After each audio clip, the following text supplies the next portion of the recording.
I don't know what the f it is about the Turnabout Sisters leitmotif, but every time I hear it, I tear up. And I'm not someone who cries easily. Not at all. Well, APOC, I know what it is. Well, I think I do anyway. Maybe. Let's see. If you know me, you know I'm a big fan of Japanese adventure games, and like most people, I came to the genre through Ace Attorney. Though weirdly, I did not play them when they originally were localized on the DS. I actually first played them with the HD collections way back in 2017 or whenever that was. Man, I wish I had played them when they first came out. When I did eventually play them in the HD collection, I had this very strange nostalgic feeling, even though this was the first time I was playing them, I kind of felt like they had been in my life forever, like it was something I had always known and always loved. And in a lot of ways, I attribute that to the music. I feel like Capcom in the early 2000s had something of like a house style, especially on the Game Boy Advance. So when I first heard Masakazu Sugimori's music in Phoenix Wright Ace Attorney, it reminded me a little bit of like Mega Man Battle Network or something, a game that I did play when I was a kid. At any rate, I pretty much loved it immediately, and I've been a huge fan of the series and Shu Takumi's work in general ever since. You guys played Ghost Trick? You guys should play Ghost Trick. That's a really good one. There's been no shortage of analyses of the music from Ace Attorney, but people tend to focus on the music in the courtroom scenes, which, makes sense. That's the most iconic music from the game, so I totally get it. But, the music that I really gravitate to is sort of like the hangout music, or the music that plays when you're not really doing anything in particular, or when you're just sort of like lounging around the office and things like that. So, the tune I'm going to analyze today is probably the most famous and beloved of those hangout tunes, which is Maya Fey's theme. There's actually two different versions of this theme. There's one from the original Phoenix Wright Ace Attorney, and then there was a completely different rearrangement in the first sequel, Justice for All, which has a totally different bridge. It's kind of interesting. Personally, I like the original version better. So that's the one I'm going to be focusing on today. And maybe, just maybe, by doing this analysis, we'll be able to figure out why this melody makes YouTube commenter ApeHawk want to cry.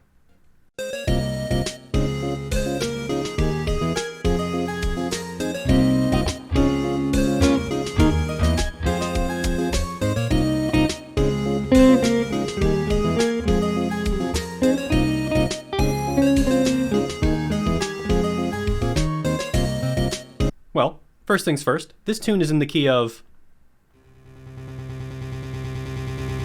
What an absolute genius move to place this song in a minor key. I know I'm a full year late, but I don't believe it's in a minor key. It's more than likely in a major key, A flat to be precise. The bass follows the minor scale across the entire A section, ending on the relative minor of A flat major, F. I think the whole piece is in A flat major. I agree it's in a major key. I know it's been said before, but it's definitely in a major key. The only time it resolves to one major is in the B section. Otherwise, it resolves to one minor in the entire A section. It's in F minor. Whew. Opinions are divided. Basically, this argument comes down to whether or not this tune is in A flat major or in the relative minor of A flat major, F minor. And it kind of highlights one of those funny things about music theory, which is a lot of things are kind of open to interpretation. But like any subjective thing, there's going to be certain interpretations that you can make a better case for than others. But really, when you're analyzing songs, you're going to find times where you can interpret things in multiple different ways. And ultimately, the one that you go with is going to be whatever makes the most sense to you. So yeah. But I mean, this song is very obviously in A flat major, guys. Can we get serious for a second here? All right. So the people that are saying it's an F minor are making the case based on what the chords of this A section are, which is this simple loop where it just goes from C minor to D flat to E flat to F minor. And there's this like E passing chord in between the E flat and F minor, but that's basically all it is. Just looping those four chords. And sure, I can understand without the context of the melody, if you just hear these chords,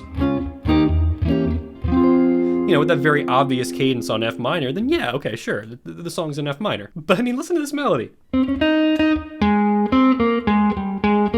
look at all these A flats. Like, this is very obviously a diatonic A flat major melody. Like, almost every phrase is resolving very clearly to A flat. Like, if you just heard this in isolation, there'd be no question. It's obviously in the key of A flat. But okay, so you have these two competing things, right? Where the chords very clearly resolve to F minor, whereas the melody very clearly resolves to this A flat. So which is it? Well, for my money, the melody takes precedence, right? I mean, this is not the song. This is the song. Maybe if it sounded like this,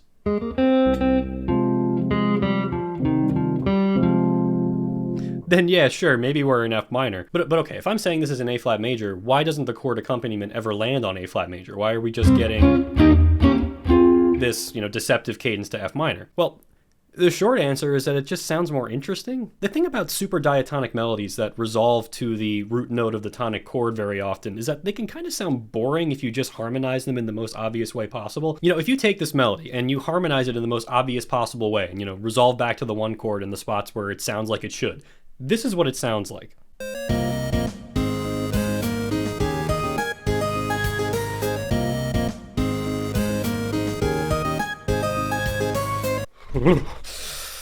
horrible.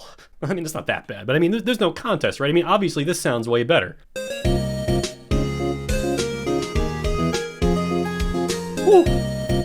Yeah, obviously that's so much better. Basically what Sugimori is doing here is that because this melody is so diatonic and so heavily reliant on resolving to the root of the tonic chord, he obfuscates that a little bit by choosing harmony that makes those notes of the melody sound a little bit more colorful than they otherwise would if you just harmonize them in the most obvious possible way. So for example, when the melody resolves to this A flat note,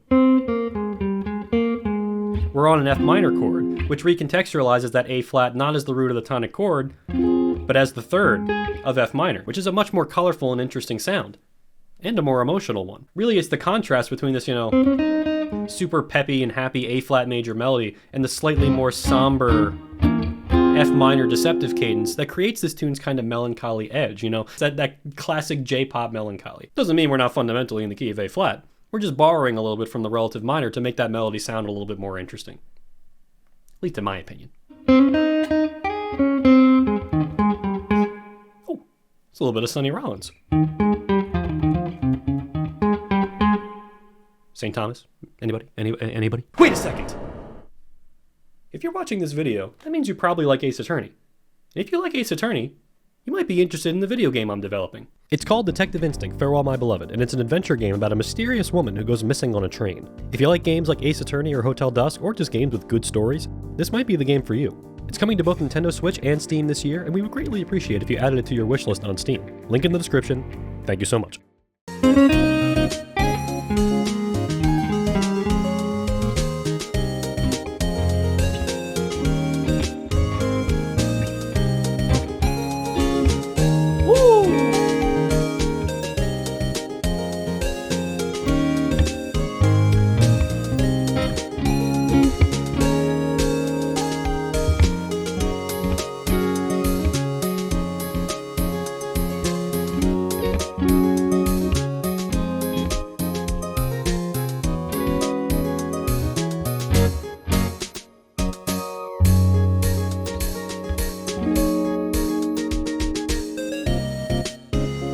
When I said that I like this version better than the other version, what I was really talking about is that I love this bridge. Like, these chords are so great. Like, you have that,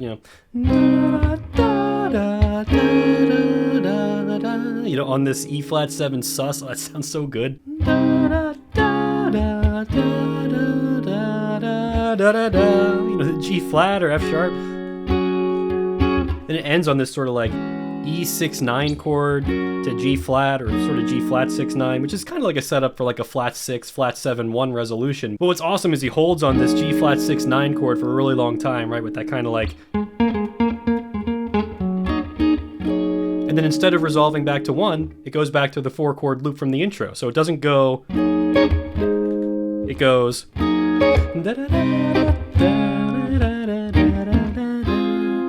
Resolving a G flat 6-9 to a C minor, that's super hip. There's one other thing I want to talk about here, which is just some of the little details in the arrangement. Like, take a look at these two phrases in the bridge, right? So it goes like, and then that's repeated another time, right? Did you hear the difference? I don't blame you if you didn't, but if you did, good ear. The second note of the second measure of the phrase on this E flat 7 chord, the first time it's short and staccato, but the second time, it's held long. And there's little things like this all over this arrangement. Basically, anytime a phrase is repeated, he changes just very subtle little things about it, like how long one note is held, or maybe he changes one note. These things are really subtle, but I do think that they help add a little life to a sequenced part, especially one that's going to loop over and over again, It just makes it a little bit more interesting to listen to for a long period of time. It also makes it a real pain in the ass to transcribe. But anyway, we've gotten all the way through this analysis, and we still haven't really answered the question about why this tune makes people cry. Is it the super happy melody contrasting with the kind of melancholy chord progression? The bridge also uses some borrowed chords from the minor, right? Like with this, flat 6, flat 7 thing. So is that what it is? I don't know. I kind of don't think so. Now, sure, I do think that the contrast between the melody and the chords does add a little bit of a melancholy edge to this tune, but really, I think the thing that makes this tune so emotional for people has a little bit less to do with music theory and a little bit more to do with storytelling. A couple months ago, there was this kind of funny thing that happened on Twitter where some girl had talked about, like, she had gotten into an Uber and the Uber driver was listening to some song, and this song made her feel like really scared and tense, and you know, she just felt like it was a super sinister and evil sounding song, and she couldn't wait to get out of that car. And like, you know, people were asking, like, oh my God, what was the song? And eventually she came back and she found the song and she posted it, and it turned out it was Uptown Girl by Billy Joel. This is your sinister, evil music? So of course everybody had a laugh and was like, you know, what are you talking about? This is ridiculous. But then I saw some people in the comments making a pretty interesting point, which is that, you know, there's sort of a trend in modern horror movies to use like classic pop songs during scary moments, which is, you know, like intended to be sort of ironic, right? Like you have this sort of jaunty pop music playing while these horrible things are happening, you know, murder and dismemberment or whatever. But, you know, that irony might be lost on some people, and over time they might form associations between this kind of, you know, jaunty classic pop music and scary scenes in horror movies. And I mean, I totally get it, right? Like there's a classic scene in the David Lynch movie Blue Velvet where he uses a Roy Orbison song called In Dreams during this really strange and sinister moment. And so even though nothing in that song sounds particularly dark, I now have this sort of sinister association because of its use in the movie. And so associations are sometimes really powerful, sometimes way more powerful than whatever the music's actually doing. For all we musicians love to talk about music theory and how, you know, certain chords can bring out certain emotions, you know, certain melodies can make you feel a certain way or whatever. At the end of the day, associations with other things can have a much greater impact on how people feel about music than we really would like to admit. Anyway, I think that good composers and good storytellers can use that to their advantage. So think about this melody, right? If the first time you heard that was while you're lounging around with Maya in the office, then, you know, you would just think of it by what the arrangement of the song sounds like, which is, you know, it's kind of happy and jaunty with that little bit of J-pop melancholy in the chord progression, you know, a perfect theme song for Maya. But in the context of the game, this isn't the first place you hear this melody. The first place you hear it is right here.